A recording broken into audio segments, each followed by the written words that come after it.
Me trataron como a una extraña para impresionar a la familia rica de mi cuñado. Creían que yo era el problema. Que sin mí, todo sería perfecto. La boda empezó, la música sonaba, hasta que se cortó. Faltaba una pieza clave, y no era la novia. Soy Yatziri Fuentes, tengo 29 años, y durante la mayor parte de mi vida, he sido un fantasma con nombre y apellido. Una nota al pie de página en la elaborada y brillante historia de mi familia, una sombra silenciosa que seguía los pasos de mi hermana mayor, Georgina, la estrella incandescente alrededor de la cual todos en mi mundo parecían orbitar. Cada esfuerzo que hice por encontrar mi lugar, por ganarme un ápice de reconocimiento, se sentía como gritar en un vacío sin fondo. Pero, como una tonta, seguí intentándolo, aferrándome a la frágil esperanza de que un día, un solo gesto, un sacrificio lo suficientemente grande, finalmente me haría visible para ellos. Ese momento nunca llegó. En su lugar, llegó el día de la boda de mi hermana. La tarde anterior al gran evento fue el principio del fin. Me encontraba en la hacienda La Escondida, una joya colonial restaurada en las afueras de Puebla, un lugar que yo misma había elegido y, sin que ellos lo supieran, financiado. El aire olía a gardenias y a la tierra mojada de una tormenta de verano que se anunciaba en el horizonte con nubes grises y pesadas como promesas rotas. Yo, vestida con unos simples jeans y una camiseta negra manchada de polvo, estaba de rodillas en el césped perfectamente cuidado, ajustando el último cable del complejo sistema de iluminación que había diseñado y programado personalmente. La ingeniería de sistemas era mi mundo, un refugio de lógica y orden donde cada problema tenía una solución, donde yo tenía el control. Un contraste absoluto con el caos emocional y las reglas arbitrarias de mi hogar. Quería que todo fuera perfecto. No para mí, por supuesto. Sino para Georgina. Para ellos. Mi madre, Noemí, y mi hermana Georgina llegaron como una ráfaga de perfume caro y crítica silenciosa. Georgina, deslumbrante incluso con un vestido de verano de diseñador que costaba más que mi alquiler mensual, escaneó el montaje del jardín con una mueca casi imperceptible de desdén. Mi madre, sin embargo, no me miró a mí, su mirada se posó en mi ropa con la precisión de un halcón depredador. Mira no más que fachas, Yatziri, espetó, su voz afilada cortando la tranquilidad del atardecer. ¿Piensas avergonzarnos frente a los Herrera? ¿Es que no tienes nada mejor que ponerte? Pareces una electricista. Ignoré la punzada familiar en mi pecho, la misma que sentía desde niña. Era un dolor sordo y conocido, como el de un hueso mal curado que duele con el cambio de clima. Solo estoy trabajando, mamá. Estaré lista para mañana. Ese es tu problema, interrumpió Georgina, perfeccionando ese tono de condescendencia que había dominado desde la infancia. Su voz era suave, casi un susurro, pero sus palabras eran pequeñas dagas de hielo. Siempre estás, trabajando. Siempre estás ocupada con tus cositas raras de computadoras. Nunca estás presente. Se supone que deberías estar emocionada, ayudándome con mi vestido, no jugando con cables como si fueras una empleada. Justo en ese instante, como si el destino tuviera un perverso y retorcido sentido del humor, una de las luces que estaba probando parpadeó y proyectó un haz de un tono ligeramente más frío del que había programado en la secuencia. Un error minúsculo, un detalle técnico que corregiría en menos de 10 segundos y que ningún invitado, ni siquiera un fotógrafo profesional, notaría jamás. Pero mi madre lo vio. Sus ojos se clavaron en la luz como si fuera una afrenta personal, una prueba irrefutable de mi incompetencia inherente. Lo sabía, exclamó, su voz subiendo de volumen, atrayendo la atención de un par de empleados del catering que pasaban por allí. Todo lo que tocas lo arruinas. Ni siquiera algo tan simple puedes hacer bien. Esta boda, Yatziri, tiene que ser perfecta. ¿Me entiendes? La familia de Leo está acostumbrada a lo mejor. No podemos permitirnos un solo error. Un solo error. Su mirada barrió mi figura de arriba abajo, deteniéndose en mis manos sucias de tierra. Y tú, añadió con un desprecio que me heló por dentro, eres un error andante. Asentí en silencio, el nudo en mi garganta tan apretado que me impedía respirar, mucho menos hablar. Perfección. Esa era la vara con la que siempre me medían, una vara que Georgina siempre alcanzaba sin el más mínimo esfuerzo aparente, simplemente por existir, y que yo, sin importar cuánto me estirara, cuánto me desviviera, nunca podía tocar. Me quedé allí, de rodillas en la hierba, mucho después de que se fueran, observando cómo la tarde se desvanecía y las sombras se alargaban, sintiéndome tan pequeña e insignificante como un engranaje roto en una maquinaria impecable. Mientras conducía de regreso a mi apartamento en el centro de Puebla, la lluvia finalmente se desató, cayendo en cortinas grises y densas que emborronaban las luces de la ciudad como si fueran acuarelas de mis propios recuerdos. Mi coche no era simplemente un vehículo, esa noche, se sentía como un museo itinerante de mis heridas, y cada gota de lluvia que golpeaba el parabrisas era el eco de una vieja y dolorosa decepción, una cuenta más en el rosario de mi invisibilidad.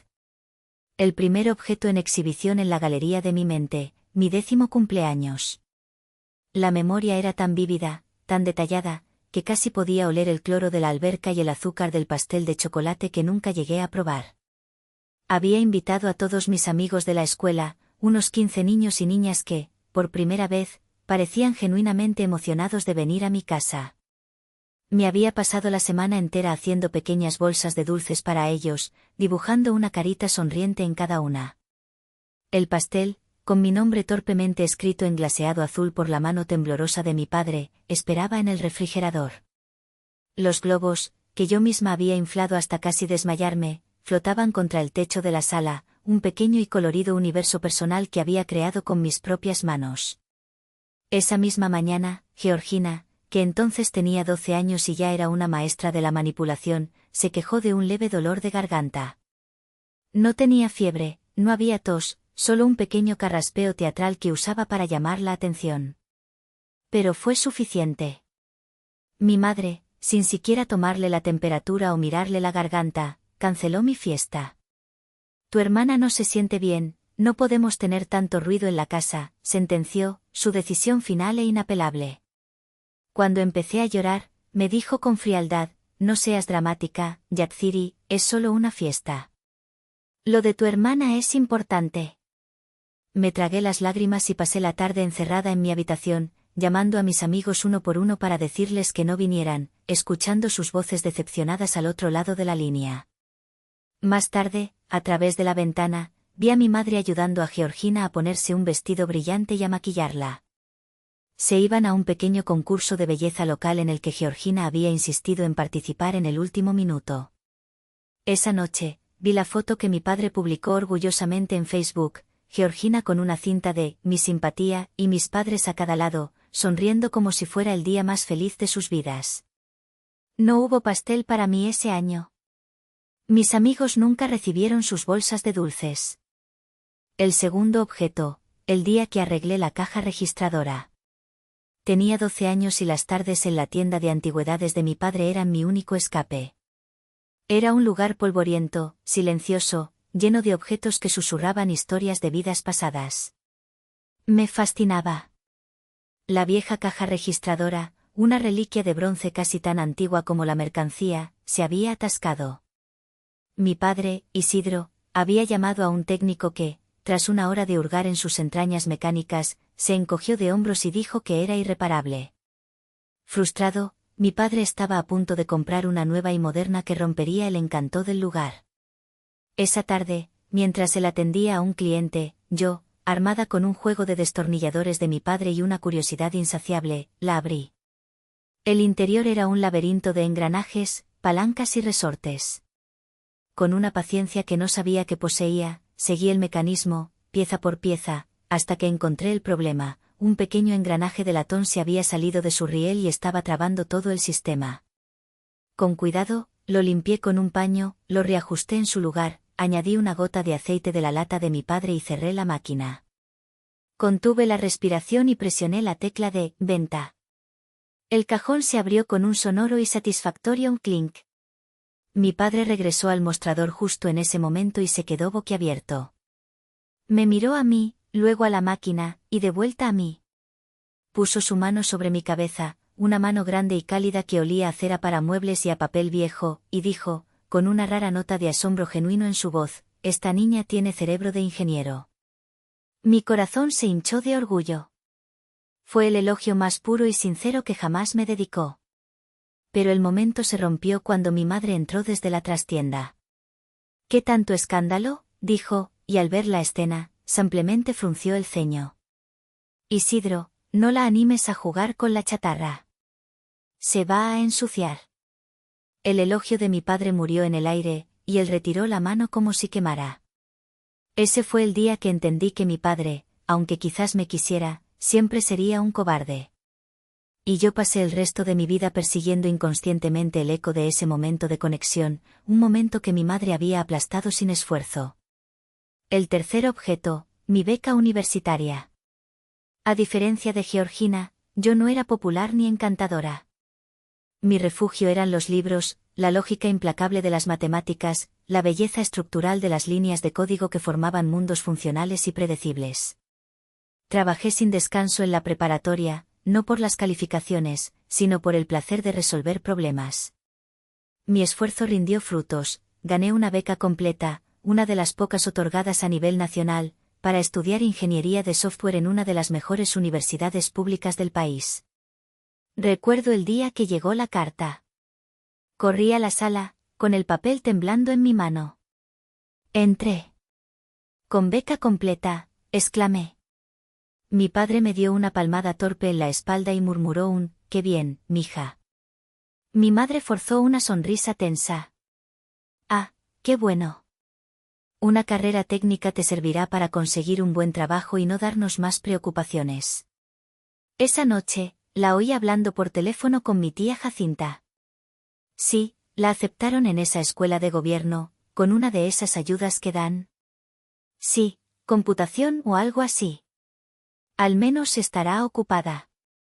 2 años después, organizaron una fiesta extravagante, con mariachis y un banquete, cuando Georgina fue aceptada en una costosa universidad privada para estudiar administración de empresas, una carrera que, irónicamente, abandonaría después de 3 semestres porque era muy aburrida. En esa fiesta, mi padre dio un discurso sobre el orgullo que sentía por su hija mayor, su futura líder empresarial. Yo serví las bebidas y recogí los platos sucios. Años más tarde, mi tío Tadeo, el hermano menor de mi padre y mi único confidente, me confesó la verdad: una gran parte de la colegiatura de Georgina se había pagado con el dinero que mis padres supuestamente habían estado guardando para mis estudios, ya que a ti, afortunadamente, te salió gratis. El último y más doloroso objeto de mi museo mental, la supervivencia del negocio familiar. Hace apenas 6 meses, la tienda de antigüedades, el orgullo y el legado de la familia Fuentes, estaba al borde de la quiebra. Las deudas con los proveedores se acumulaban, y el banco amenazaba con ejecutar la hipoteca del local. Una noche, mi padre me llamó. No me pidió dinero directamente, su orgullo no se lo habría permitido, pero escuché la desesperación en su voz, un cansancio profundo y quebrado que nunca antes había percibido. Habló del clima económico, de la mala suerte, de cómo el mundo ya no apreciaba las cosas bellas. Fue una confesión de derrota disfrazada de filosofía. Al día siguiente, sin decirle nada a nadie, entré en mi cuenta de inversión y transferí $50.000 a su cuenta bancaria. Eran mis ahorros, el fruto de incontables noches en vela y fines de semana sacrificados, trabajando como arquitecta de sistemas en la nube para una empresa tecnológica con sede en San Francisco. Un trabajo que ellos describían vagamente como hacer cositas en la computadora. Les envié un mensaje diciendo que había recibido un bono inesperado y que quería compartirlo. Mi madre recibió la noticia con un suspiro de alivio, pero sin una pizca de gratitud. Bueno, dijo mientras revisaba el estado de cuenta en su teléfono, al menos sirves para algo. Una semana después de que mi dinero salvara su legado, la vi llegar a casa con un bolso de diseñador nuevo. Cuando le pregunté, me dijo que se lo merecía, por todo el estrés. Ese dinero, mi dinero, fue el que salvó el negocio de mi padre, el legado de mi abuelo. Y fue ese mismo dinero, lo supe después al ver los cargos en su tarjeta, el que usaron para dar el depósito inicial de la boda de ensueño de Georgina.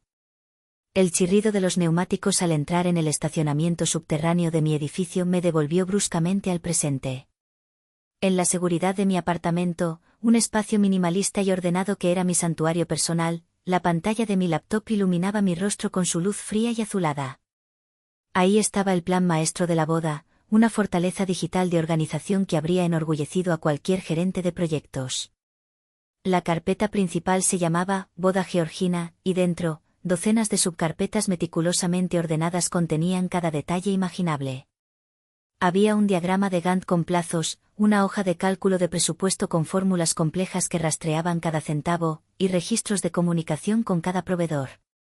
Contratos, facturas, planos de distribución de mesas, listas de reproducción, menús con anotaciones sobre las alergias de cada invitado importante de la familia Herrera.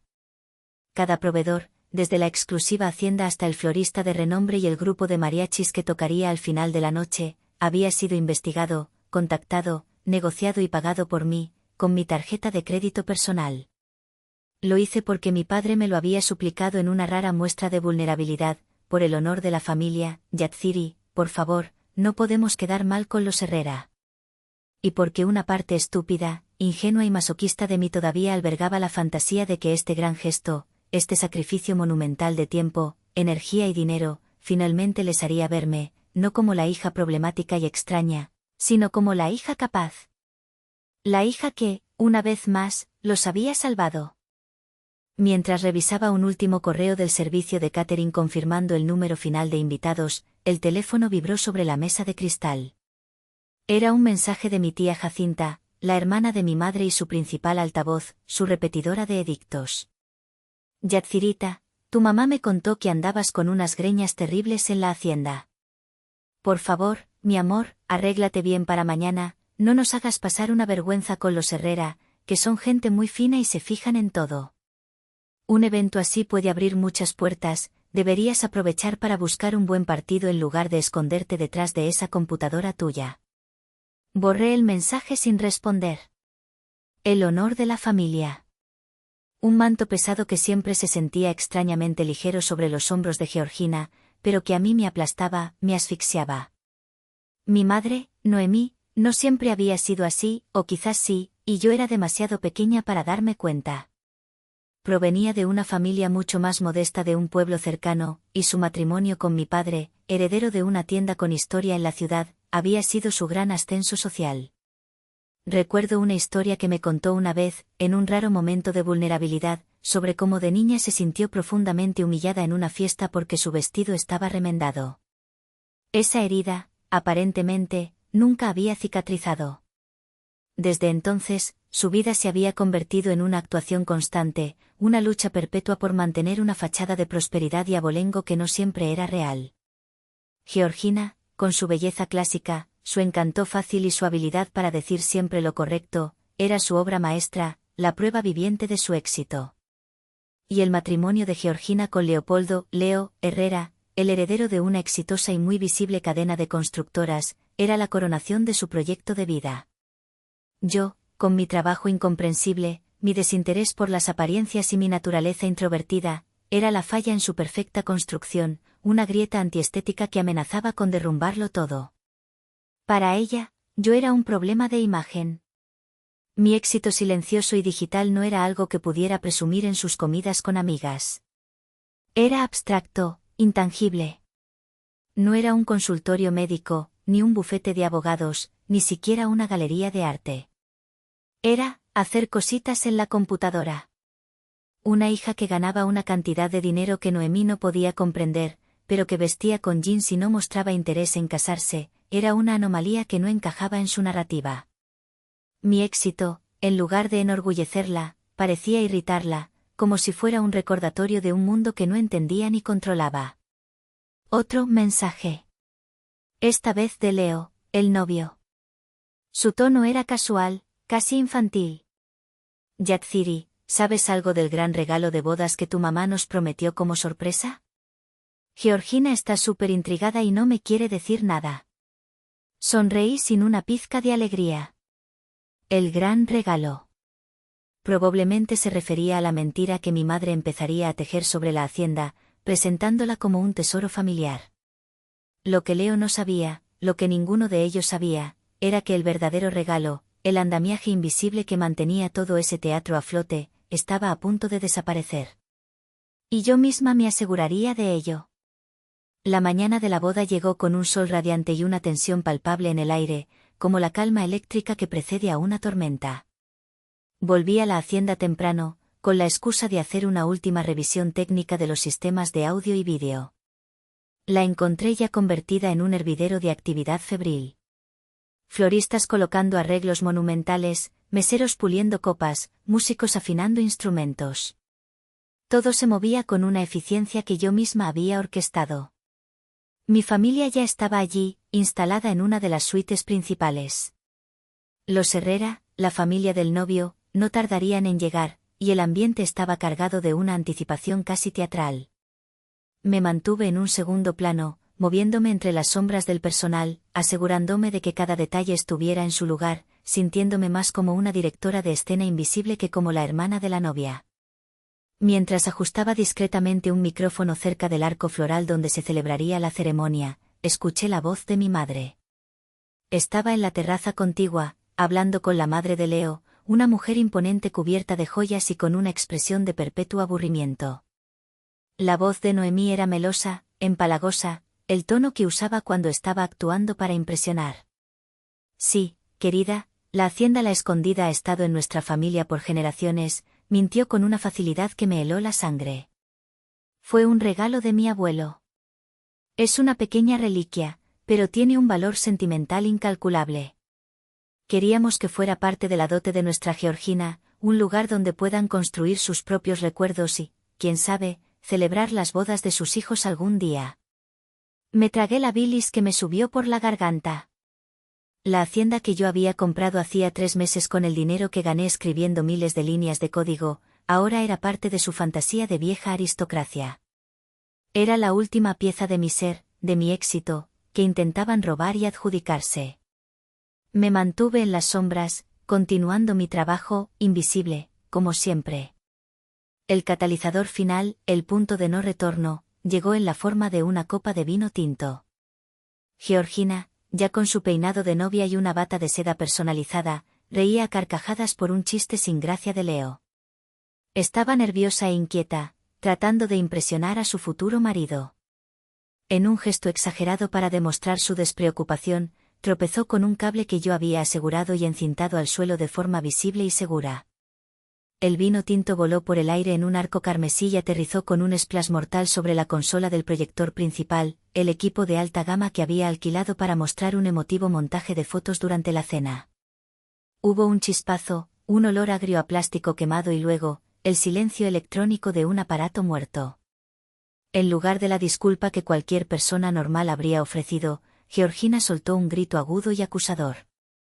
Yatziri, chilló, señalándome con un dedo tembloroso, sus ojos buscando la aprobación de su madre. Te dije que no dejaras tus cosas por todas partes. Ahora lo has arruinado. Has arruinado mi vídeo sorpresa. Y ese fue el momento. El instante preciso en que algo dentro de mí, algo que había estado agrietado, fracturado y remendado durante 29 años, finalmente se hizo añicos sin posibilidad de reparación. Miré a mi alrededor.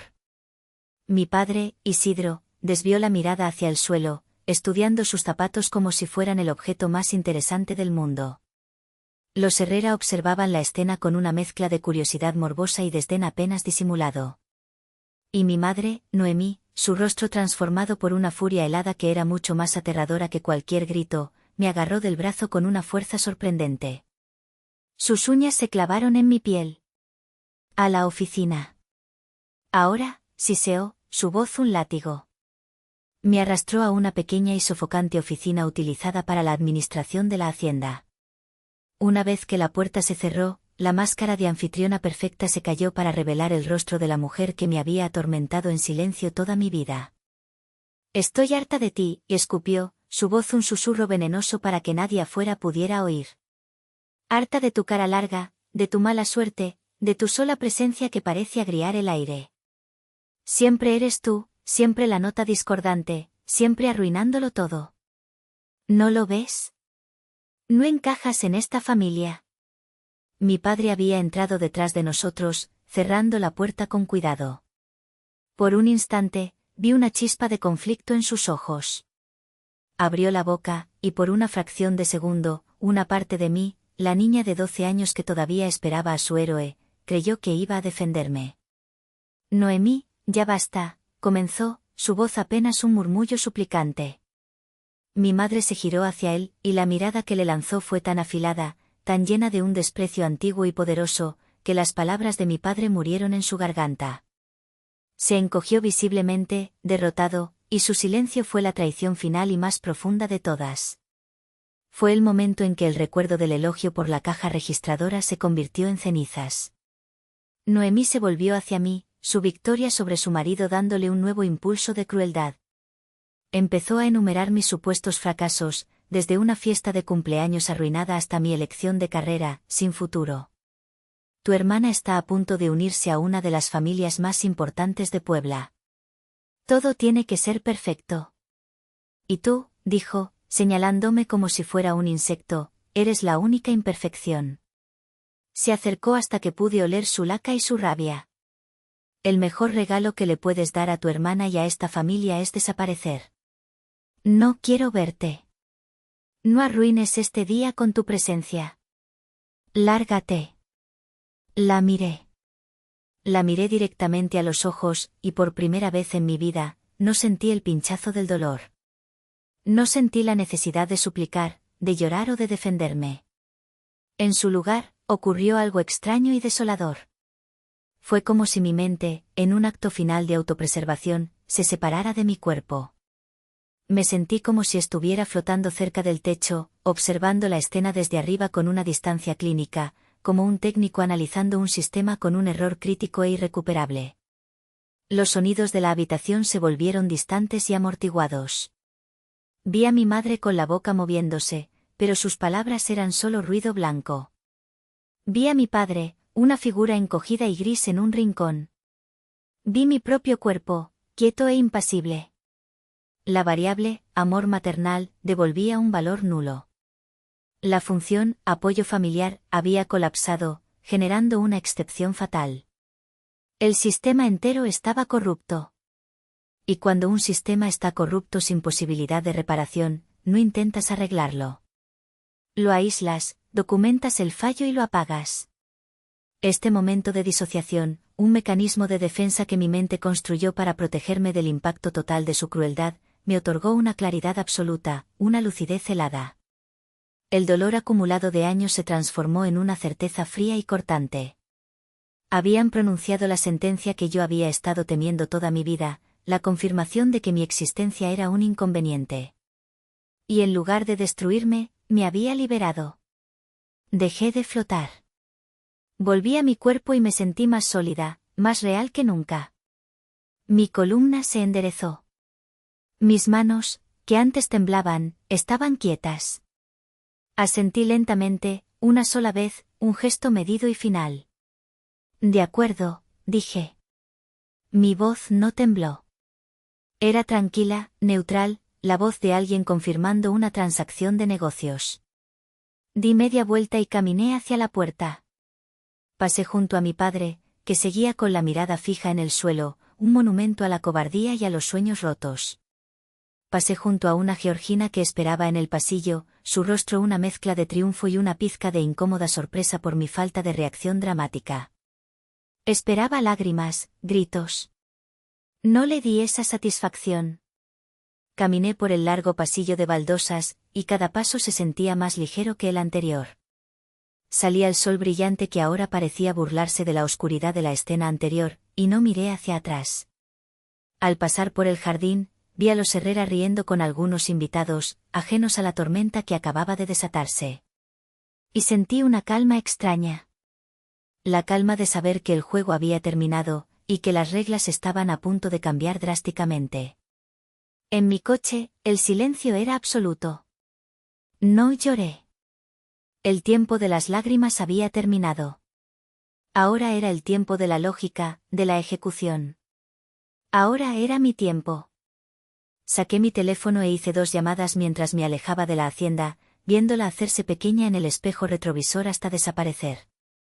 La primera fue a mi tío Tadeo. Él era el hermano menor de mi padre, un ingeniero retirado, un hombre de pocas palabras pero de una inteligencia aguda. Era el único en la familia que siempre me había preguntado por mis proyectos, el que me había regalado mi primera computadora y un libro de programación en C++. Le conté, en menos de un minuto, lo que acababa de suceder. No hubo exclamaciones de sorpresa, ni palabras de consuelo vacías. Solo una pausa cargada de una comprensión profunda y fatigada. Se tardaron demasiado, dijo finalmente, su voz con un matiz de hierro. Sabía que este día llegaría. Tu padre es un buen hombre, Yatziri, pero es un hombre débil. Y tu madre, bueno. Haz lo que tengas que hacer, sobrina. Ya fue suficiente. Colgó. Era toda la validación que necesitaba. La bendición del único hombre en mi familia cuya opinión realmente me importaba. La segunda llamada fue a mi abogado, el licenciado Silvestre Rojas, un joven brillante y metódico cuya firma se especializaba en derecho corporativo y transacciones complejas. Licenciado, dije, mi voz desprovista de cualquier emoción, como si estuviera leyendo un informe. Active el plan B protocolo, Hacienda la escondida. Hice una pausa. Sí, con efecto inmediato. Entendido, Yatziri, respondió él, siempre profesional, sin hacer preguntas innecesarias. Se ejecutará a las 8 de la tarde en punto, según lo acordado. Toda la documentación está lista y en orden. Que tengas un buen día. Colgué y pisé el acelerador. El plan B. No era un acto de venganza improvisado, sino un plan de contingencia, una red de seguridad legal y financiera que habíamos diseñado con mi tío Tadeo hacía meses. Cuando me enteré de que la Hacienda La Escondida estaba en venta por las deudas de su antiguo dueño, la vi como una inversión inteligente. Con la ayuda de mi tío, la compré a través de una sociedad de responsabilidad limitada, una entidad legal que mantenía mi nombre completamente oculto. Cuando mis padres, sin saber nada, mencionaron que querían alquilar esa misma hacienda para la boda, simplemente les di el contacto de la empresa administradora, que en realidad era la firma del licenciado Silvestre. El contrato que firmaron, un documento que claramente no leyeron con atención, estaba a nombre de mi sociedad. Y todos los contratos con los proveedores, desde la banda hasta el servicio de catering, estaban vinculados a ese contrato principal, con una cláusula muy específica y no negociable. El pago final y completo debía realizarse mediante transferencia bancaria antes de las 8 de la tarde del día del evento. De lo contrario, los servicios se considerarían automáticamente cancelados. Mis padres, acostumbrados a manejar las cosas a su manera, con pagos tardíos y promesas verbales, habían asumido que pagarían después, como siempre. Habían ignorado los correos automáticos de recordatorio del sistema que yo misma había configurado. Habían asumido que todo estaba bajo su control. Estaban muy equivocados. La ceremonia nupcial se desarrolló sin contratiempos, bajo un arco de rosas blancas y jazmines que yo había ordenado. Desde la distancia segura de mi apartamento, a través de una actualización de Instagram de una prima lejana que no sabía nada del drama, vi a Georgina y a Leo decir, sí, acepto. Vi a mis padres en primera fila, sonriendo con lágrimas de cocodrilo en los ojos, sus rostros una máscara de orgullo y satisfacción. Por un momento fugaz, una punzada de algo parecido a la tristeza me atravesó. No por ellos, sino por la imagen de la familia perfecta que nunca fuimos y nunca seríamos. Pero luego recordé las palabras de mi madre, lárgate, y la punzada se desvaneció, reemplazada por una calma resuelta. Estaba sentada en el suelo de mi sala, con una maleta a medio hacer a mi lado. Un billete de avión solo de ida a Tulum, comprado hacía una hora, estaba impreso sobre la mesa de centro. Mi libertad estaba a solo unas horas de distancia. La recepción comenzó. Las fotos y vídeos cortos que empezaron a inundar las redes sociales pintaban un cuadro de ensueño. Mesas elegantemente decoradas con manteles de lino, centros de mesa con orquídeas que yo había elegido, invitados riendo, copas de champán chocando en brindis. Vi un vídeo del primer baile, con Georgina y Leo moviéndose torpemente bajo una luz cálida que yo había programado. Vi una foto de mi padre dando un discurso, probablemente hablando de honor y legado, palabras que ahora sonaban huecas y grotescas. Mis padres estaban en su elemento, moviéndose entre los invitados, especialmente entre los Herrera, vendiendo la ilusión de una familia de abolengo, feliz y unida. Mi ausencia, estoy segura, fue justificada con alguna mentira piadosa y conveniente. Pobre Yatziri, le dio una migraña terrible, tan trabajadora que es, se extralimitó. Una pequeña molestia que ahora había sido convenientemente barrida debajo de la alfombra para no manchar el cuadro perfecto. Mientras el sol se ponía, tiñendo el cielo de naranjas y púrpuras, yo continuaba con mi propia ceremonia privada. No era una ceremonia de celebración, sino de demolición y reconstrucción. Metódicamente, borré archivos de mi computadora, no los del trabajo, sino los personales, las carpetas de fotos familiares, los intentos de árboles genealógicos. Transferí todos mis fondos a nuevas cuentas bancarias a las que solo yo tenía acceso. Uno por uno, bloqueé los números de teléfono de mi madre, mi padre, mi hermana, mi tía Jacinta y cualquier otro pariente que pudiera servir como su mensajero. Era un ritual de purga, un borrado sistemático de una vida que ya no me pertenecía. Cada número bloqueado era un ladrillo más en el muro que estaba construyendo a mi alrededor, un muro no para aislarme del mundo, sino para proteger mi nuevo mundo de ellos. Las guirnaldas de luces que yo misma había colgado se encendieron en la hacienda, creando un ambiente mágico sobre el jardín. El grupo de música en vivo, una banda de jazz latino que a Georgina le encantaba y cuyo contrato yo había negociado a un precio preferencial, comenzó a tocar. La atmósfera, a juzgar por las imágenes, era de una elegancia relajada, el clímax del sueño perfectamente orquestado por mi madre. El triunfo de su vida. Desde mi ventana, observaba las luces de Puebla sin verlas realmente. No sentía alegría por lo que estaba a punto de suceder. No sentía un deseo de venganza. Sentía la fría y distante satisfacción de un programador a punto de ejecutar un código que corregiría un error fundamental y persistente en el sistema. Ellos habían creado las reglas de este juego tóxico durante años, reglas que siempre me ponían en desventaja. Esa noche, simplemente, yo iba a aplicar las consecuencias lógicas de sus propias acciones, usando las reglas que ellos mismos habían firmado sin leer. Miré el reloj de mi computadora. 7:55 de la tarde. En la hacienda, los meseros seguramente estaban sirviendo el plato principal. Las conversaciones fluirían, el vino sería generoso. Mis padres, relajados y victoriosos, probablemente estarían compartiendo una sonrisa cómplice, creyendo que habían superado el último obstáculo para su final feliz. Habían logrado su objetivo, una boda perfecta, una alianza estratégica, y la hija problemática fuera de la vista. No tenían ni la más remota idea de que su mundo perfecto, construido sobre mis sacrificios silenciosos, estaba a 5 minutos de implosionar. A las 7:59 de la tarde, el grupo de música en vivo estaba en medio de una versión suave y elegante de Sabor a mí. La voz aterciopelada del cantante flotaba en el aire nocturno, mezclándose con las risas amortiguadas de los 200 invitados. Los meseros, con una sincronización impecable, se movían entre las mesas, sirviendo el filete miñón en salsa de vino tinto. La atmósfera era de una perfección casi cinematográfica, el clímax del sueño de estatus y aceptación de mi madre. Y entonces, el reloj digital en miles de teléfonos cambió a las 8 de la tarde. Justo en medio de la nota más alta y sostenida del cantante, la música se detuvo. No se apagó gradualmente. No hubo un acorde final. Se cortó, de forma abrupta, total, como si alguien hubiera arrancado el enchufe de la pared. Un silencio desconcertante, pesado y antinatural, cayó sobre el jardín. Segundos después, como una reacción en cadena perfectamente programada, las guirnaldas de luces que colgaban de los árboles parpadearon una vez y se apagaron, sumiendo la fiesta en una penumbra repentina, iluminada solo por la luz temblorosa y macabra de las velas en las mesas. Los invitados se callaron al instante. Las conversaciones murieron a mitad de una palabra.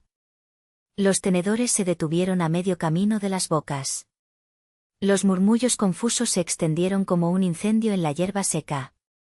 ¿Qué pasó? ¿Se fue la luz? ¿Es parte del show?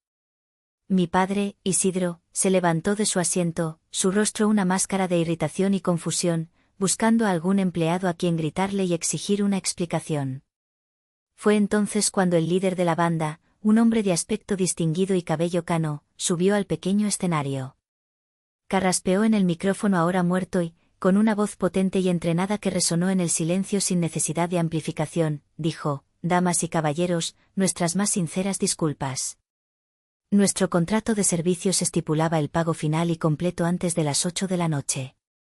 No hemos recibido dicha confirmación». Hizo una pausa dramática, permitiendo que el peso de sus palabras se asentara sobre los invitados atónitos. «Les deseamos lo mejor a los novios y les agradecemos su atención». Con una inclinación de cabeza casi imperceptible, él y sus músicos, en un movimiento ensayado, comenzaron a empacar sus instrumentos con una calma exasperante y profesional. Antes de que mi madre pudiera procesar la humillación pública de la banda, el jefe de los meseros, un hombre de mediana edad con un porte impecable, se acercó a la mesa principal. Se inclinó respetuosamente, pero sus ojos eran fríos y profesionales. «Señora Fuentes, señor Fuentes», dijo en voz baja pero perfectamente audible en el silencio reinante. «Mis instrucciones contractuales son las mismas. Sin la confirmación del pago final a la hora estipulada, nuestro servicio concluye en este momento». Y con una señal discreta a su personal, todos los meseros, como un ejército disciplinado, dejaron lo que estaban haciendo, recogieron las jarras de agua y las botellas de vino sin abrir y comenzaron a retirarse ordenadamente hacia el área de la cocina, dejando a los invitados con sus platos a medio comer. El pánico, puro y sin adulterar, comenzó a dibujarse en el rostro de mi madre. Sacó su teléfono, sus manos temblorosas marcando un número, seguramente el del gerente de la hacienda, un número que yo sabía que la llevaría directamente a un buzón de voz corporativo. «No contesta, no contesta», la oí balbucear, su voz subiendo una octava. Fue entonces cuando la figura final de mi plan hizo su entrada. El licenciado Silvestre Rojas, impecable en un traje oscuro que parecía cortar la penumbra, entró en el jardín. No venía solo. Estaba flanqueado por dos discretos pero imponentes guardias de seguridad con auriculares en los oídos. Caminó con una calma deliberada, sus zapatos de cuero resonando sobre las baldosas de piedra, atravesando las mesas de invitados desconcertados que ahora eran espectadores de un drama inesperado. Se dirigió, sin dudarlo, directamente a la mesa principal. No levantó la voz. No necesitaba hacerlo. Colocó un portafolio de cuero sobre la mesa con un suave golpe que, en el silencio, sonó como el martillazo de un juez. «Buenas noches», dijo, su voz tranquila y profesional, un escalpelo en medio del caos. «Mi nombre es Silvestre Rojas. Soy el representante legal de la propietaria de esta hacienda». La palabra, propietaria, flotó en el aire, cargada de una confusión venenosa. Mi padre se puso de pie, su rostro enrojecido por una mezcla de vergüenza y furia. «¿De qué está hablando? Pagamos el depósito. Tenemos un contrato. ¿Quién es esta propietaria? Quiero hablar con ella ahora mismo». El licenciado Rojas lo miró con ojos que no revelaban absolutamente nada. Era un muro de profesionalismo impasible. «La identidad de mi cliente es confidencial, señor Fuentes». «Y en cuanto a su contrato», dijo mientras abría el portafolio y sacaba un documento con una cláusula resaltada en amarillo, la cláusula 12b, que ustedes firmaron, estipula claramente que el incumplimiento del pago final a la hora acordada resulta en la terminación inmediata del arrendamiento del espacio y todos los servicios asociados. La humillación pública, la peor pesadilla de mi madre, se estaba desarrollando en tiempo real, superando sus miedos más salvajes. La familia Herrera, sentada en la misma mesa, los miraba con una mezcla de horror y desprecio glacial. La madre de Leo se inclinó hacia su marido y susurró algo que no pude oír, pero que hizo que el rostro del hombre se endureciera como una piedra. Leo, el flamante novio, ya estaba discutiendo acaloradamente con Georgina en susurros sibilantes. «Te lo dije. Sabía que algo andaba mal con tu familia. Esto es una vergüenza», le oí decir. El padre de Leo, un hombre corpulento y de rostro adusto, se levantó de la mesa. «Noemí, Isidro», dijo con una voz grave que retumbó en el silencio, «creo que esta farsa ha terminado. Nos retiramos». Y sin más, la familia Herrera se levantó y se marchó, dejando a Georgina sola y llorando en la mesa. Los invitados, comprendiendo que la fiesta había terminado de la forma más espectacular y humillante posible, comenzaron a levantarse y a dirigirse a la salida. Algunos lo hacían con prisa, como si la desgracia fuera contagiosa. Otros, en cambio, se movían con lentitud, deteniéndose para saborear cada segundo del desastre ajeno, sus teléfonos probablemente grabando discretamente. Los susurros se convirtieron en un murmullo generalizado. El sueño perfecto de mi madre se había convertido en un caos vergonzoso, en la comidilla de la alta sociedad de Puebla durante los próximos meses. Mi madre, desesperada, jugó su última y patética carta. Miró al licenciado Rojas, sus ojos llenos de lágrimas de rabia y súplica. Esto tiene que ser un error, un malentendido. Pagaremos lo que sea. El doble. Pero, por favor, díganos quién es la dueña. Hablaremos con ella y arreglaremos esto, suplicó, su voz perdiendo toda su compostura y arrogancia, rota y desnuda. El licenciado Rojas hizo una pausa, como si considerara la petición. Juntó las manos sobre el portafolio cerrado. Luego, miró directamente a mis padres, y por primera vez, vi un atisbo de algo que podría ser compasión en su mirada, o quizás solo era el cansancio de un trabajo desagradable. Mi cliente fue muy clara en sus instrucciones. Me pidió que no revelara su nombre. Hizo otra pausa, dejando que el silencio se estirara, cargado de tensión. Sin embargo, sí dejó un mensaje para el señor Isidro y la señora Noemí Fuentes. Se inclinó ligeramente hacia adelante, su voz bajando a un tono más íntimo, asegurándose de que cada palabra aterrizara con el peso de una losa de granito. El mensaje es: este es mi regalo de bodas. Desaparecí, tal como me lo pidieron. Si una palabra pudiera materializarse y golpear físicamente a una persona, esa frase habría derribado a mis padres. Vi en el rostro de mi padre la secuencia completa de la devastación, primero, la confusión, luego, la incredulidad, y finalmente, el horror de la comprensión, seguido de una profunda y abrumadora ola de culpa que lo hizo envejecer 10 años en 10 segundos. Se llevó una mano al pecho y se dejó caer pesadamente en su silla, su boca abriéndose y cerrándose sin emitir sonido. Pero en el rostro de mi madre vi algo diferente. Vi pura negación, que luchaba contra una verdad imposible, una verdad que su mente se negaba a procesar. Y cuando finalmente lo hizo, el horror en sus ojos no fue de culpa, sino de saberse completamente derrotada, superada y humillada por la única persona en el mundo a la que siempre había considerado insignificante. Se quedó inmóvil, con la boca abierta, una estatua de arrogancia rota en medio de los restos de su fiesta perfecta y en ruinas. El licenciado Rojas hizo una última señal a sus guardias. Por favor, asegúrense de que la propiedad quede desalojada en 30 minutos, dijo con calma, y luego, con un leve asentimiento hacia mis padres, se dio la vuelta y se marchó, su trabajo terminado.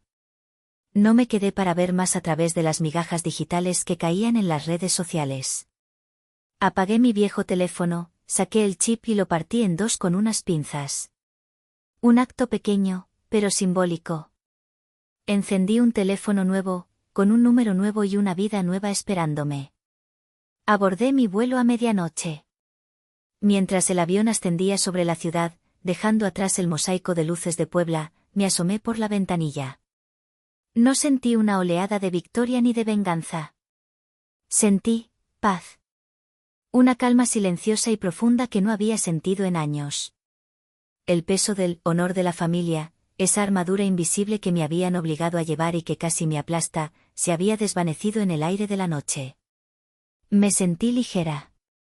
Semanas después, ya instalada en un pequeño estudio con un balcón que daba directamente al mar turquesa de Tulum, revisé mi correo electrónico profesional por primera vez en mucho tiempo. Entre los mensajes de trabajo, había varios intentos desesperados de contacto. Uno de Georgina, sorprendentemente coherente, era un largo lamento lleno de disculpas torpes, quejas sobre cómo Leo la había dejado después del escándalo, y una petición nada sutil de ayuda económica, para empezar de nuevo. Otro era un archivo de audio de mi padre, un largo y divagante mensaje de voz entrecortado por sollozos y arrepentimientos tardíos, lleno de si hubiera y debía haber. Los archivé sin responder. He aprendido que la sangre te hace pariente, pero son la lealtad, el respeto y el amor incondicional lo que te convierte en una familia. Ellos dicen que la familia es para siempre, pero a veces, para salvar tu propia vida, para proteger tu propia alma, debes tener el coraje de amputar la parte que está infectada, sin importar cuánto duela. He construido una nueva vida aquí, una donde mi valor no lo determina la aprobación de nadie más. Mi día a día transcurre entre líneas de código, el sonido de las olas y la compañía de gente que me aprecia por quien soy, no por lo que puedo hacer por ellos. Soy la arquitecta de mi propio mundo ahora, un mundo construido con lógica, con respeto y, sobre todo, con una paz que nunca creí posible. Y mientras miro las olas romper en la orilla, el sol calentando mi piel, a menudo me pregunto.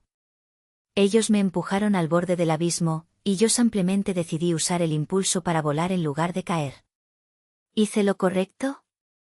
¿Debería alguna vez considerar darles una segunda oportunidad? Gracias por escuchar mi historia. Si alguna vez has tenido que alejarte para poder encontrarte a ti mismo, por favor, comparte tu experiencia en los comentarios.